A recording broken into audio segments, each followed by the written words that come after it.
Let's begin now.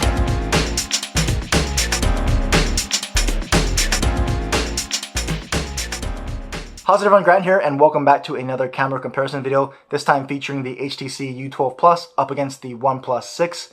And so I think it'll be interesting to see if the OnePlus 6 can keep up with the dual front and rear cameras on its pricier opponent, the U12 Plus. But already off the bat, I can see that the U12 Plus has a wider field of view, meaning more can fit into the picture on this front-facing camera.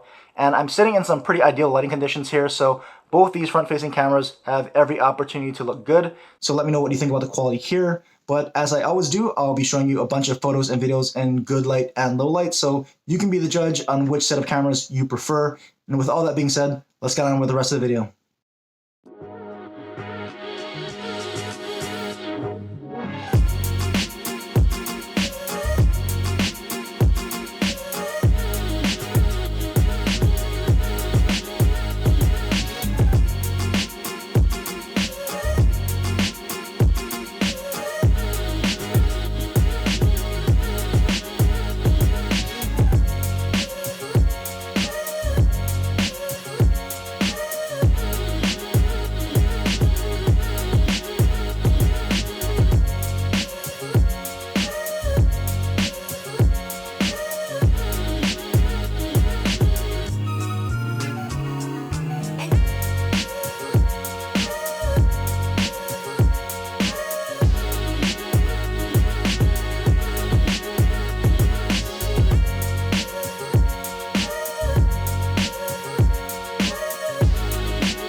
Hey everyone, so here I am, my usual camera test spot in the park, shooting this at 1080p, 30 frames per second on both the U12 Plus and OnePlus 6. So I can go ahead and pan over to the cell tower for our zoom test. And I'll test 2x optical zoom here on the U12 Plus and go max zoom at 4x digital there. And that's very clear and pretty steady. It's only because it's a 4x zoom, so it's not too close. But there you can see the quality at full zoom. Zoom back out. Test the zoom on the OnePlus 6. 2x zoom there on the OnePlus 6. And it goes all the way up to 8x digital. A little shaky and a little grainy, but it's a farther zoom at 8x there. We'll pan to the right. I can zoom it back out. And I can do a autofocus test here on the post. So with the U12 Plus, move away, focus in, and away, and one more time. So pretty fast focus speeds there from the U12 Plus and on the OnePlus 6. And away. So again, pretty good here on the OnePlus 6 as far as focus and refocus away. So very nice focus speeds from both. And I can go ahead and do a stabilization test. I'll just walk down here. And you can see how these both stabilize at 1080p 30 frames per second, and it should be fairly good stabilization here at 1080p from both. And the OnePlus 6 has a great electronic stabilization built in. But there's a quick 1080p clip here, and I'll pan around the park so you can kind of see how the light plays in with these trees here. So here's some 60 frames per second footage being shot at 1080p. I just want to show you some higher or faster moving objects to give you a sense for the higher frame rates here.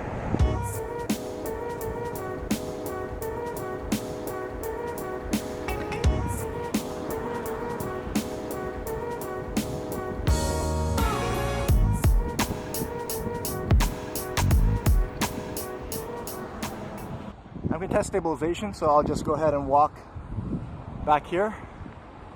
So if you want to kind of move around and shoot at this higher frame rate, this is what you can expect as far as stabilization here at 1080p. And we're back with the same scene in the park here, this time at 4K 30 frames per second on each phone. And the U12 Plus has a 6-minute time limit recording at 4K, and the OnePlus 6 has a 10-minute time limit recording here. And I'll pan over to the cell tower, and we can do the usual zoom test at 4K. So first, you still have 2 times optical zoom there on the U12 Plus, and still 4 times max zoom there, and still looking very nice and clear and steady. Pan over to the right, and I'll zoom it back out. We'll test the zoom on the OnePlus 6. So still also with a 2 times optical zoom there, and you still have an max 8 times digital zoom there on the OnePlus 6, and that's still pretty shaky because it is an 8 times zoom, but it is looking a lot clearer here at 4K than it did at 1080p. And as we pan over to the right, I'll back it out to about 4 times zoom, so you can kind of see the clarity there. And I'll back it all the way out, and we'll test autofocus speeds here from the U12 Plus at 4K. Still pretty quick there, and refocus is also very quick. And one more time with the U12 Plus, and refocus. So OnePlus 6 here at 4K, nice and speedy focus and refocus. In fact, the OnePlus 6 may be a little bit faster, but both looking very good. And we'll test some stabilization. I'll go ahead and walk down here. And 4K obviously is a lot trickier, but the OnePlus 6 electronic stabilization, even at 4K, kind of rivals the Pixel to me. So that should be probably doing a little bit better than the U12 Plus. But let me know what you think about that. And we'll pan around the park here so you can kind of see a lot of the sun coming through these nice green trees here. Here's some 60 frames per second video being shot at 4K. Again, it wants to give you some faster moving objects to give you a sense for the higher frame rates here.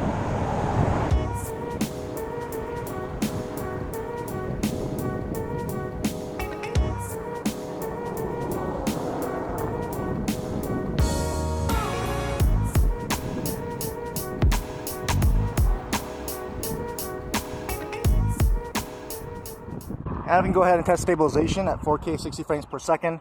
So again, I'll just walk back here to give you a sense of what the stabilization is like, especially since that's a lot harder at 60 frames per second, especially at 4K.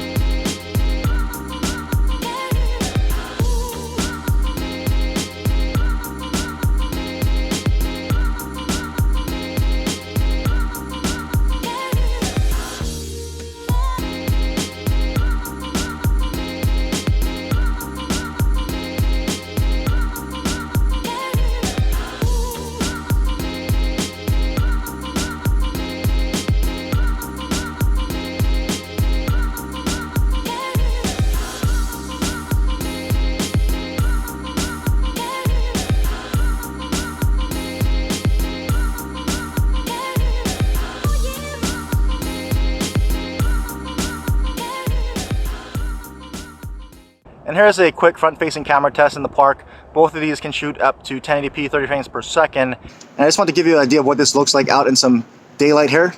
Some pretty good afternoon sun. I'm in the shade, so I'll back up a little bit into a little bit more of the sun so you can kind of see how the cameras adjust to that.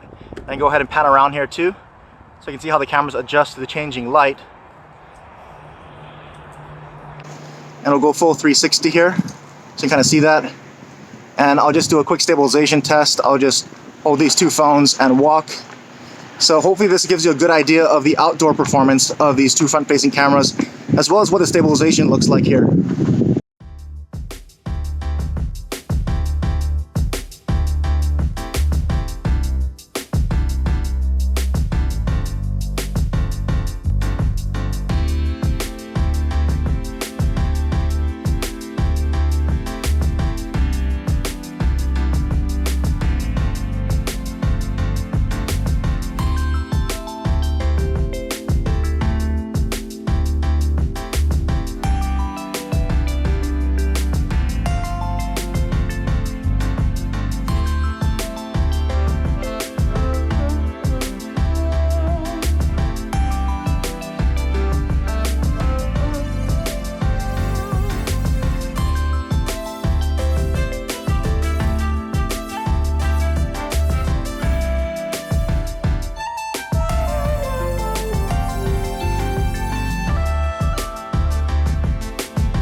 So here's some low light footage from both cameras, 1080p, 30 frames per second. Just after sunset, you can see the sun going down there.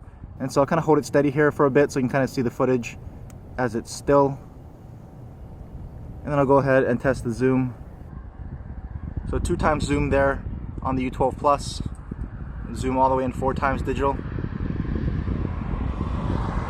Pretty grainy as you would expect in low light. Back it back out. So now 2 times zoom here on the OnePlus 6. And this can go all the way up to, I believe, 8 times digital zoom here. So and that's going to be really grainy, of course, in low light. Any kind of really close digital zoom won't be too good there. I'll try to back that out just a bit. Maybe about half that. So here's 4 times digital, just like the U12 Plus. Still kind of grainy and a bit shaky. I'll back it back out like that. And I'll go ahead and just do a quick stabilization test here. You can see the sun setting in that direction there. But you can kind of see how stabilization works in a little bit of low light. It's usually a little bit tougher, so let me know what you think about this footage here.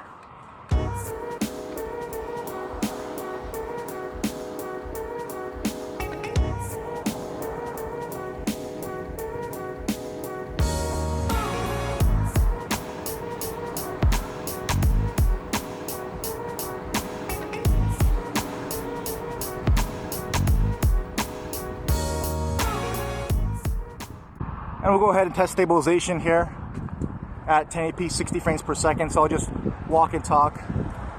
So hopefully this gives you a feel for some low light stabilization at 1080p with a high frame rate like 60 frames per second. And here we go, this time at 4K 30 frames per second here. Again, 6-minute time limit recording on the U12 Plus and 10-minute time limit on the OnePlus 6, and so we'll test the zooms. So 2 times zoom there on the OnePlus or U12 Plus, full 4 times digital. That actually looks clearer than it did at 1080p, at least to me. And we'll go all the way back out, and we'll test the OnePlus 6. So 2 times zoom on the OnePlus 6 actually looks pretty good there, and I'm pretty sure full 8 times digital, pretty much unusable in low light there. So we'll back it out to 4 times digital, just like the U12 Plus, and that's looking a little bit more grainy than the U12 Plus did at the same zoom. Back it out, and we'll test the stabilization here. So I'll just walk, and so stabilization at 4K is always tough, but even tougher in low lights. So let me know what you think about this footage here in 4K.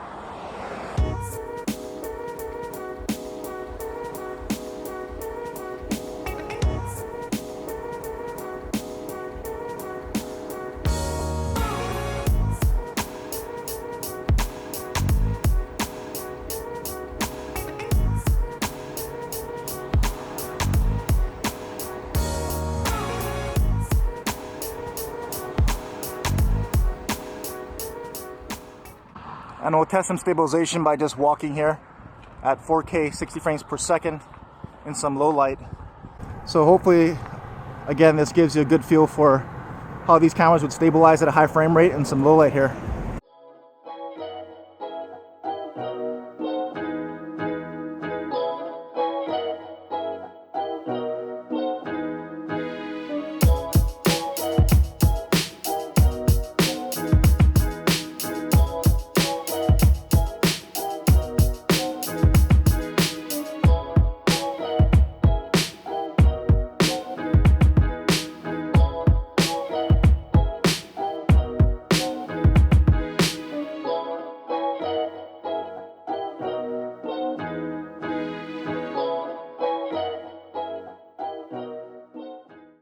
So here's some outdoor footage from the front-facing cameras in some low light. Just wanted to give you a feel for what that looks like versus indoors. And I'll go ahead and pan around so you can kind of see how the camera reacts into some of the changing light here. And we'll just come back around and test some stabilization. So you can see how these cameras stabilize also in low light, which tends to be a little bit trickier. So hopefully this gives you a feel for how the front-facing cameras perform in a bit of low light here. Hey everyone, so I just want to end this video with some front-facing camera footage in a bit of indoor low light just to give you a feel for what that looks like. But again, HTC has a much wider field of view from this front-facing camera, so I think it would be great if you want to take some group selfies or group video. But other than that, I hope you enjoyed the photos and videos. I hope you found it useful, and let me know in the comment section which one you preferred. Which phone do you think performed better here? Maybe you liked one better for still photos versus video, or maybe one performed better for you in low light versus good light, or you just like the audio from one versus the other. But let me know in the comment section which one you thought did better here, and let's continue the conversation down there. And as always, thanks for watching.